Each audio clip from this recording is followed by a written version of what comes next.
in the C organization, you move up rankings and down rankings, or you get promoted, right, and really lauded as being great and fantastic.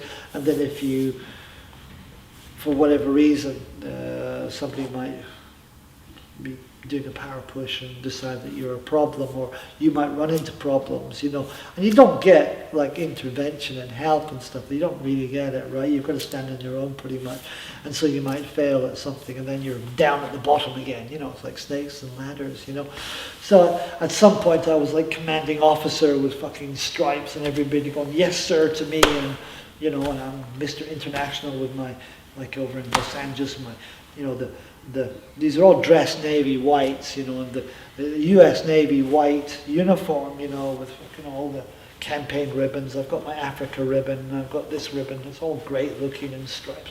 Fine looking young executive, And then I get busted, and it's all back down to fucking, old jeans and shorts covered in dirt. You know what I mean? Everybody goes, "What is that scumbag?" And you climb back up again. So it's like that.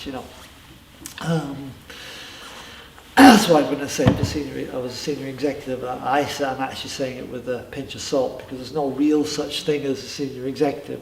There is, but you're only as good as you are at that until someone decides they don't want you to be there. But anyway, I think one of the final big international projects I did was the International Finance and Computerization Project, which I traveled the world installing networks for setting up each system in every, there was teams of us, but I was sort of Australia, North America, and England in the main. That was the main sort of areas I was covering, which was doing full installation of these new systems. I was in London organisation. I was going through all their files, and it's amazing what I found. George Harrison's file. I found Van Morrison's file. All the scientists have been after these guys. William Burroughs, the writer, who later wrote a book about his Scientology experiences as well. And other celebrities, minor and major. It's quite incredible the amount of people who have been through the Scientology thing. Because as far as I understand, Scientology was it's always been very seductive, but during the 70s in particular, they had a very, very good line, if you like, or a very good image, as kind of this kind of new, on the back end of the whole hippie era, I suppose, was these kind of new frontiers. There's one thing Harvard really plugged into, these spiritual frontiers, you see, and so. I guess people who've been taking a lot of drugs would kind of find that very appealing, and pretty much everybody took drugs back then, so that was it. But it was funny just finding those ones. Come forward to about the year, let's see, I was promoted to senior UK continental position, which was running the mission network. The drive to get statistics up was ever increasing, and it was always heavy, but at a certain point became very, very, very heavy indeed, because they wanted to boom the idea of booming Scientology now was one of the rants that David Miscavige, he's the chairman of the board of Scientology, he's been there since '86, and a very, very, very interesting, aggressive man he is. But anyway, he wanted to boom Scientology now, sort of thing. So huge pressure comes from people to get sales, The outcome of that, of course, is that Scientology is a very expensive thing to do. It's a very expensive hobby if you're going to be a public Scientologist. It will cost you everything. Houses, cars, mortgages, you've lost it all.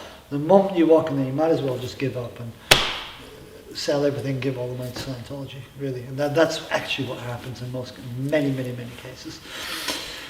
But Bournemouth, the Scientology operation in Bournemouth had been a very specifically aggressive campaign on that, and aside from just getting people to do maybe a bit of remortgaging, they'd actually, you know, in selling the houses, they got people to fill in blank loan forms, and of course they were submitting those forms to the banks.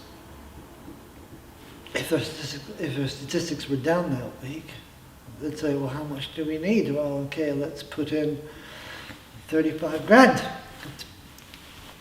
You know, Joe Blow, who signed the form, all of a sudden loses his house, right? That cannot be sustained for that long, realistically. It's just not going to be, even with naive Scientologists.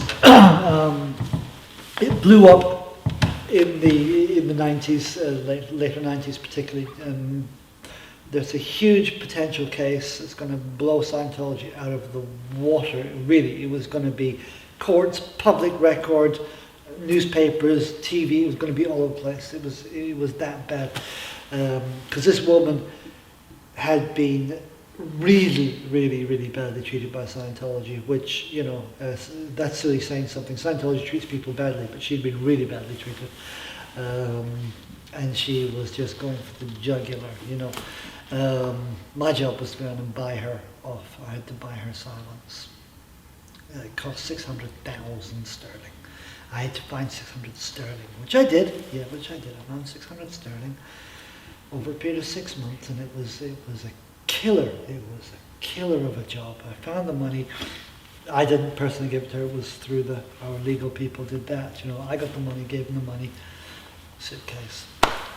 She went quiet. Of course.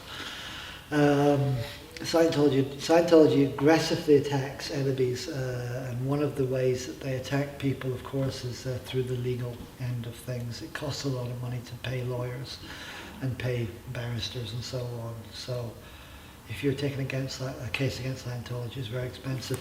If you have to defend the case if Scientology accuse you, that's very expensive. So either way, you're going to be in for an awful lot of money.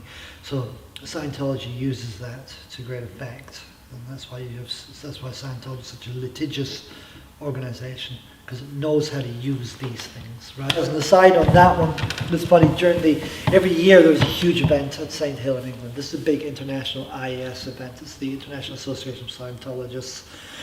And it's a very big, grand sort of Oscars type ceremony, you know, people are awarded for this, that, and the other. Mainly awarded for the amount of money they've been giving. That's the actual main focus of that event. Well, I found that, but it's also a time to, you know, to sort of, where, you know, Scientology will kind of laud people who've been of huge importance to Scientology. And I used to drive limousines for celebrity type people. Most of them I used to drive for were lawyers, Scientology lawyers. And they were put up in, like, not just 5-star, 12-star hotels. These incredibly kind of discreet, wonderful places dotted around the Sussex countryside. They were really exclusive. And it was the lawyers they were really not just patted on the back, they were paid a lot of money. They were really feted, they were given everything they wanted, they were incredible. But anyway, that's just an aside. The lawyer is Scientology's hero. In dealing with this case in Bournemouth, I came across some truth about Scientology, some of the whole truth. For the first time ever, I got access to the internet. It's one thing's banned in Scientology. A lot of things are banned. A lot of media is banned. It's difficult to get hold of papers. You're not allowed television. Radio, it's a bit difficult to ban radio as you're driving cars and stuff like that. But, you know, if there's going to be anything negative about Scientology coming up, they tell you do not listen to X, Y, or Z, right? If something negative in the paper is absolutely... if there's any copies of that paper on the Scientology base, they get rounded up and hidden, you know, and people get told, don't buy the Times today because there's some information there about OT3, and it will be bad for you. It'll be, if you read OT3 material before you're ready for it, you actually get pneumonia and die. That's actually what happens, right? Okay. Various other horrible things can happen if you are exposed to this material before you've actually done the level. It was very clever because it costs a good solid 45 grand just for that level, I think. So